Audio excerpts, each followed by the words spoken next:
На горячую линию уполномоченного по правам человека в Якутии продолжают поступать звонки от людей, которые уже отчаялись и не знают, в какую дверь стучаться, чтобы решить ту или иную проблему.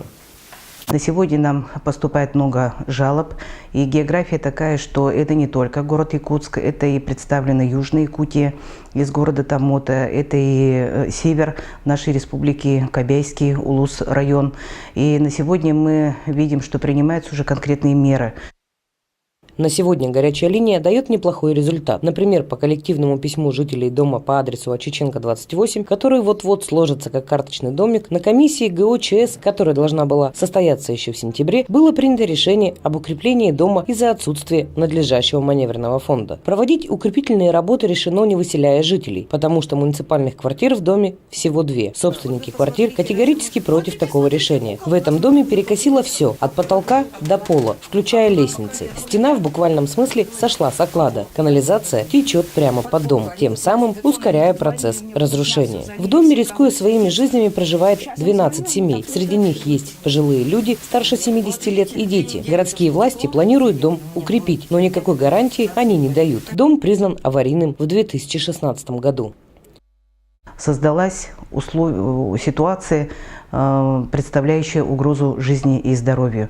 Если сказать по жизни, что там происходит при выезде, конечно, мы увидели, что фундамент практически, нету его, где он должен быть, этого фундамента, и дом стоит на задней стене фасада. Поэтому, конечно, эта ситуация на сегодня критическая. Лестница находится практически в таком состоянии, что человек может просто не подняться на 2-й этаж. Ну и кроме того, конечно, в связи с тем, что и много детей проживает в этом доме, и мамы, ну и вообще, скажем так, жильцы, они серьезным образом беспокоятся. Мы, конечно, это беспокойство в полном объеме разделяем.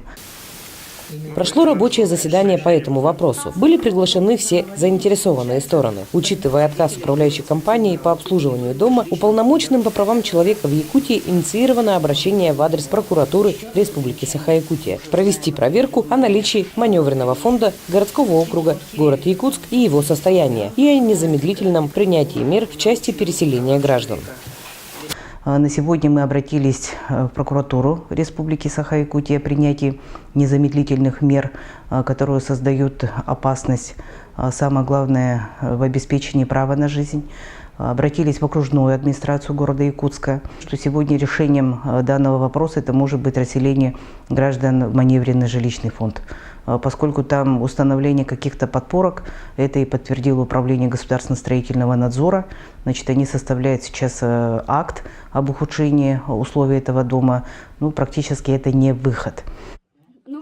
Еще одно обращение на горячую линию уполномоченного вызвало большой резонанс. Пенсионерке, одиноко проживающей в общежитии, еле хватало денег на жизнь, потому что свою же пенсию она получала лишь наполовину. Сотрудник, доставляющий пенсию, обрек пожилого человека на голод, присваивая себе часть положенных бабушке денег.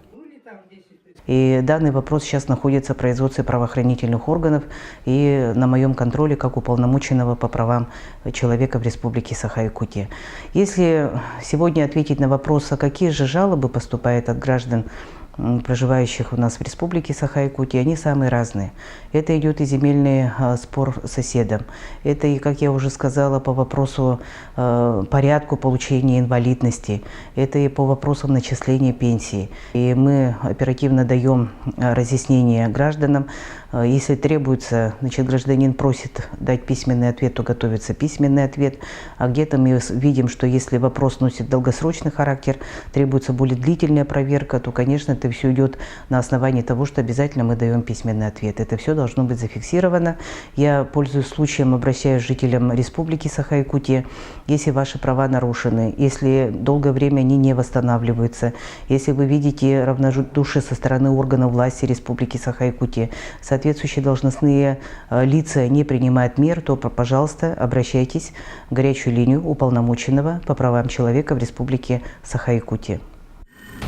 Телефон горячей линии уполномоченного по правам человека в Республике Саха-Якутия 507-363. Звонки принимаются с 9:00 до 17:00 часов в рабочие дни.